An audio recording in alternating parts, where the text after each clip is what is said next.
من والا در حدود 8 سال قبل که رفته بودم برای هندوستان، حتی در شهر زادگاه اجدادی خمینی که شهر کنتور منطقه اتراپرادیش یوپی، در اونجا که از نزدیک تحقیق کردم، یکی از اجداد خمینی به نام ججار بوده.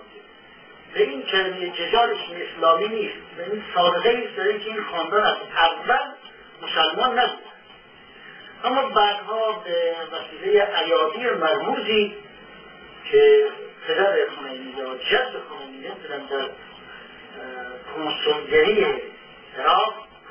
عراق در ایران، کنسولگری انگلیس اونجا کارگر بود، خادم بود، خدمتگزار.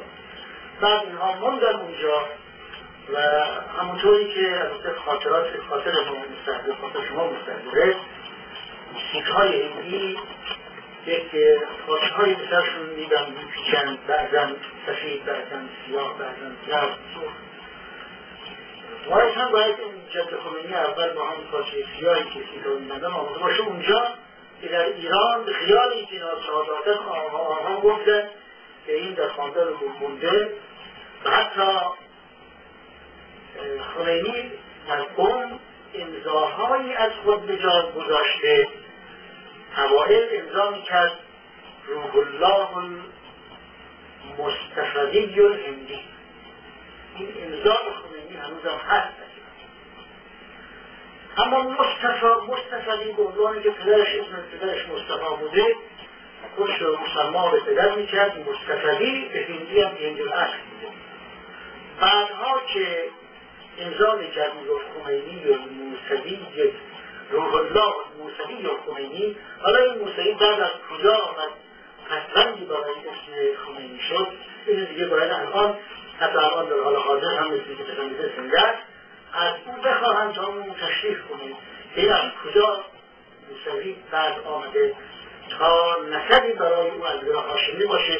اون مطالبه من همطور که در کتاب فلسفه تحولات در ایران نوشتن و تحریک کردن، اینا از اول از خاندان هندو بودند که هیچ ارتباطی با اسلام نداشتند.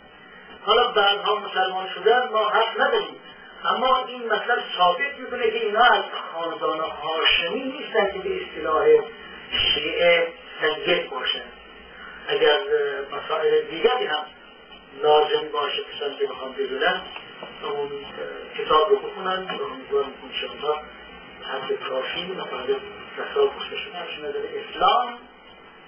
موسیقی حرام نیست، بلکه برعکس اگر خانواده‌ای به عنوان عروسی ازدواج پسر و دختر بخوان پایکوبی بکنن، شادی بکنن، سرور داشته باشن، این اصلا فرض در خانواده است که این کار رو انجام بدن. مسئله اسلامی که برای اکثر کشورهای اسلامی دچار دردسر و مشکل نموده، مسئله تاریخ هجری قمری که همیشه در حال رقصیدن و تحول است. در همین اساس هیچ دولتی نمیتواند کارهای اداری خود را بر اساس آن تنظیم کند و از طرفی ماه رمضان هم در حال رقص است و بعضی از سالها مردم مجبورند به مدت 18 ساعت چیزی نخورند. در این مورد شما چه نظری دارید؟ عرض می‌شود که من یک کتابی دارم در این خصوص در دست تنظیمه که اساساً در اسلام تاریخ قمری باید محو بشه. آیا شب قدر همون شب یلدا؟ والا در حقیقت که من همونطوری که عرض کردم که لغت معنای شب قدر رو کرده میگه القدر تعلق الاراده بالاشیاء. ظاهرا شب یلدا معنای یلدا یعنی شب میلاد. البته این میلادی که مسیحی ها میگویند که میلاد مسیح هم در این فصل نبود، در فصل دیگری بود، اما طرز از میلاد یعنی تولد جدید زمین، چون شب یلدا درازترین شبی است در سال که ریشه های درخت ها و علف ها و اینها آب خودشون میگیرند. تا اون شب اینا زنده نیستن، یعنی به خوابن. اما از اون شب ریشه های درخت‌ها که آب میگیرن یعنی شب تولدشون، شب میلادشون. از این جهت بعد باید بگیم که این بزرگترین شبی در سال که میبایست از اون شب ابتداء تهیه ارزاق یک سال همه انسانها و جانورها و پرنده ها تنظیم بشه در این طبیعت.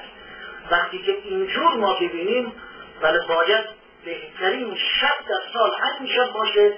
به این بود که قرآن هم میگه انا انزلناه فی لیلة القدر، ما قرآن رو در شب قدر نازل کردیم. شب قدر اون شبی است که بزرگترین و بهترین شبه، طبیعتا باید همین شب یلدا